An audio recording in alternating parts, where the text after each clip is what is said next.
Hoje, a gente vai mergulhar fundo para decodificar uma das profecias de tempo mais longas e, sem dúvida, mais impactantes da Bíblia.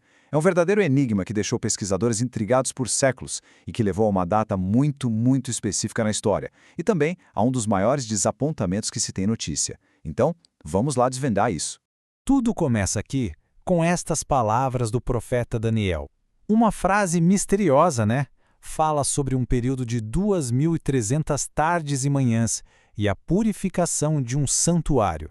Essa frase, ela foi a peça central de todo o quebra-cabeça.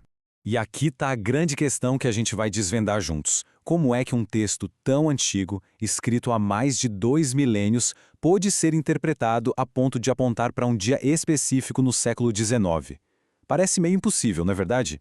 Mas a jornada para encontrar essa resposta é fascinante. Para começar a decifrar esse código, o primeiro passo é entender a própria linguagem da profecia. Afinal de contas, o que exatamente quer dizer essa expressão tardes e manhãs? A chave está na origem da frase. Lá no hebraico original, Ere Boker, não se refere a duas coisas separadas, mas é o jeito bíblico de descrever um dia inteirinho, um ciclo de 24 horas. É exatamente o que a gente vê lá no relato da criação, em Gênesis.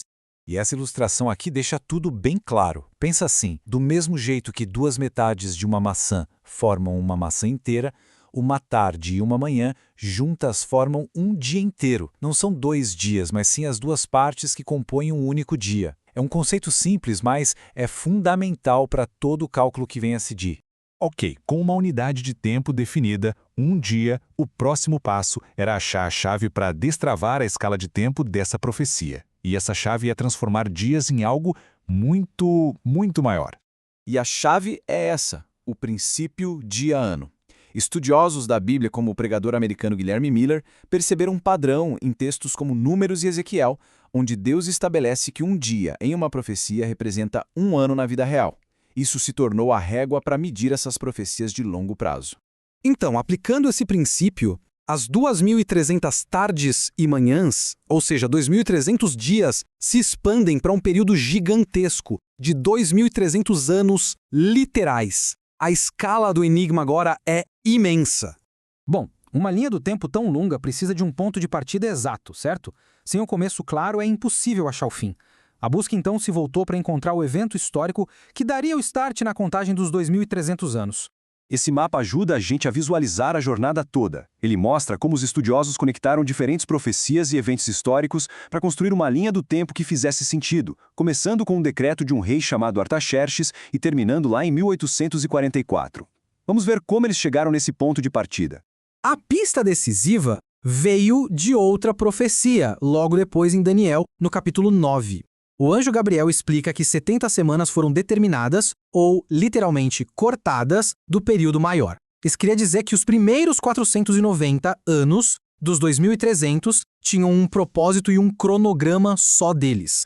E essa profecia menor, a das 70 semanas, tinha um ponto de partida histórico bem definido, o decreto do rei Artaxerxes para restaurar e reconstruir Jerusalém. Esse decreto, na sua forma mais completa, foi dado no outono do ano 457 a.C.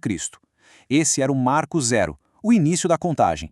Ok, vamos seguir a matemática. É mais simples do que parece. Começando em 457 a.C., os primeiros 490 anos nos levam até o ano 34 d.C., o marco que os intérpretes ligaram ao fim do tempo especial para a nação judaica. Se a gente tira esses 490 anos dos 2.300 totais, sobram 1.810 anos. Agora é só somar 1.810 anos a partir de 34 d.C. e a conta bate certinho no outono de 1844. Com a data calculada e tudo parecendo se encaixar, a matemática deu lugar à expectativa humana. Milhares de pessoas, conhecidas como milleritas, se prepararam para o que elas acreditavam que seria o maior evento de toda a história. A interpretação mais comum na época era que o santuário que Daniel mencionou era o nosso planeta, a Terra. Sendo assim, a purificação do santuário só podia significar uma coisa: a purificação da Terra pelo fogo, na segunda vinda de Jesus Cristo. A expectativa passou por alguns ajustes.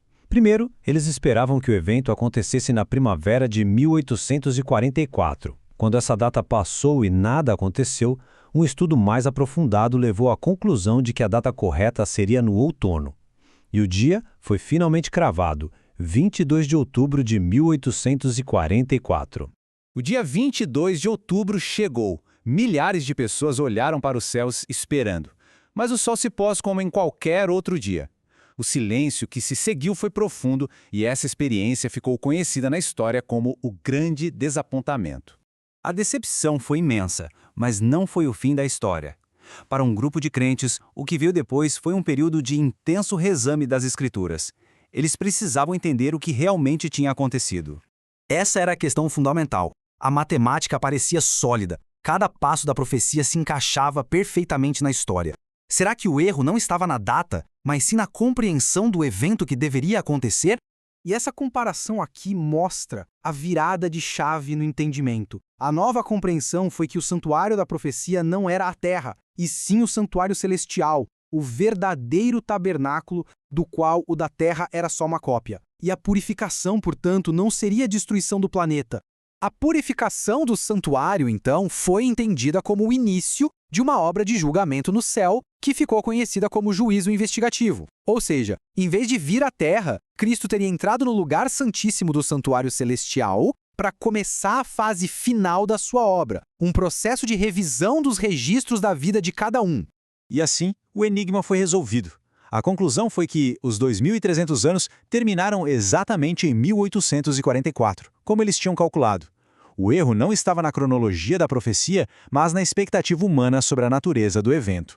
Essa citação resume bem a nova perspectiva. A profecia apontava para um evento celestial gigantesco, a vinda de Cristo perante Deus Pai para receber o domínio e iniciar o juízo, e não a sua segunda vinda à Terra naquele momento. E assim, essa nossa jornada pela profecia mais longa da Bíblia termina com uma reflexão.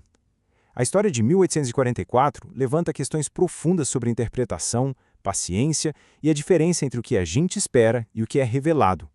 É uma lição sobre como a precisão divina e a nossa compreensão humana nem sempre andam juntas, e como a fé pode ser testada e refinada até mesmo através da decepção.